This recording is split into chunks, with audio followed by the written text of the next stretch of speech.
Now let's speak for a moment about psychedelics. And what are they doing? Well, what they're doing is forcing this maturation process by dissolving boundaries, which is what they do. They are exposing the cultural operating system for what it is, which is just a bunch of hacked together rules that evolved over time. They weren't sent from God, from Mount Sinai. It's just a bunch of hacked together rules. So psychedelics in that sense spread alienation. But what they alienate us from is preposterous, earth-murdering, sexist, consumerist, shallow, trivial, inane, insane, and dangerous. And that's what they alienate us from. So again, this neotenizing thing is like the condition of unconsciousness that I described as the precondition for the cosmic giggle. Glamour, acts of magical conjuration, hypnotic delusion and illusion, hysterias, fads, pseudo-revelations, strange truths whispered in every quarter. This is the character of our time. And people have seemed to believe that they were fulfilling their responsibilities intellectually. People seem to feel they are doing that when they reject the past. Say, well, you know, that was all screwed up, but since I got with Master Shuggie, I've understood, you know, the way it really is supposed to be. No, this is just trading one set of neotenizing operating systems for another. The real hard choice that you're being pushed toward and that you might consider making before the yawning grave rings down the curtain on this cosmic drama is actually intellectual responsibility, freedom, and a devotion to what scientists call elegance of thought. You know, people say, well, how can you tell one theory from another, and is science better than religion, and this and that? After a lot of arm waving, it should be conceded that the final call is aesthetic. That because we are monkeys, because we are so far from God, we cannot set knowing the truth as the standard for choosing among the models we can produce. We must set our aesthetic compass towards the more true, what Wittgenstein called the true enough. And then the question is, well, how do you recognize that? Well, this is a rich field of human study called philosophy of science or theory, epistemology and ontology. How do we know what is real? But Plato, who all the rest of philosophy is a footnote upon, Plato said, you know, that the key lay in the concepts the good, the true, and the beautiful. The good, what is it? Tricky, tricky, tricky. The true, what is it? Trickier, even trickier. The beautiful, what is it? Easy to discern. The beautiful is easy to discern. You are going to be condemned to live out the consequences of your taste.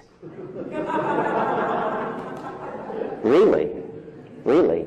And if you have no taste, you know, God help you, because you are self-condemned to an appalling nightmare.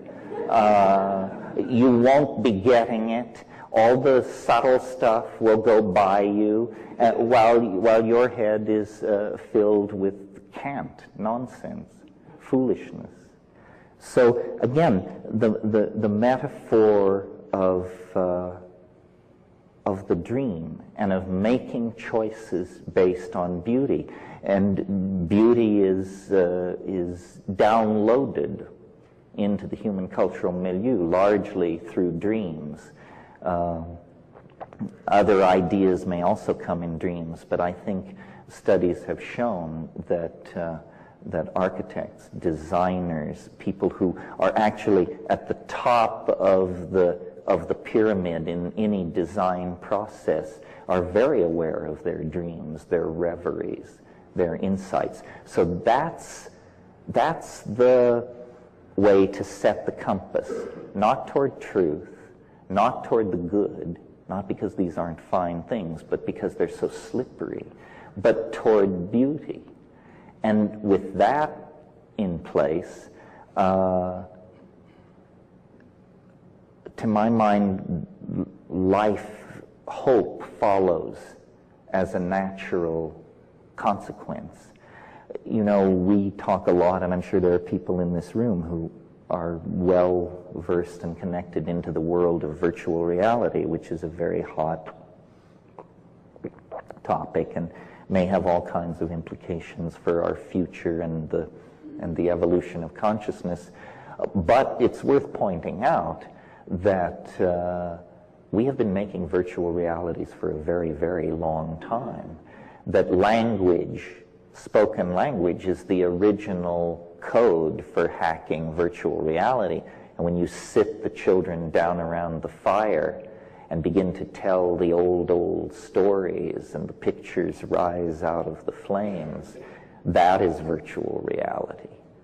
And so is, and this is the point I want to make, so are all the artifacts, all the impedimentia of human existence.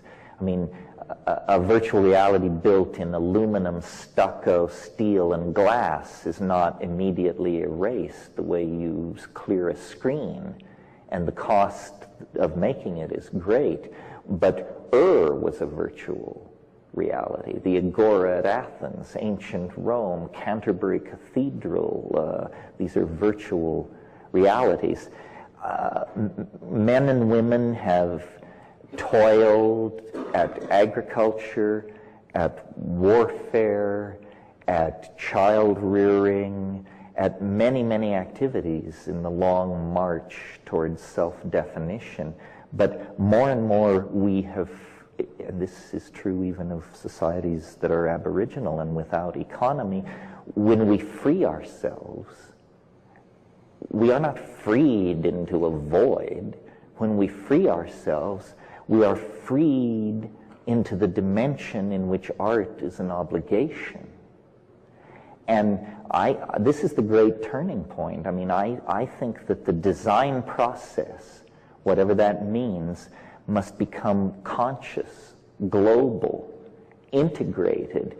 The entire human domain, which means the entire planet and its surrounding near space, should be enclosed and included in a coherent plan driven by human values and a thirst for transformational beauty. And I mention this because I believe that many of the people capable of making major contributions to that are in this room or within 100 miles of this room tonight.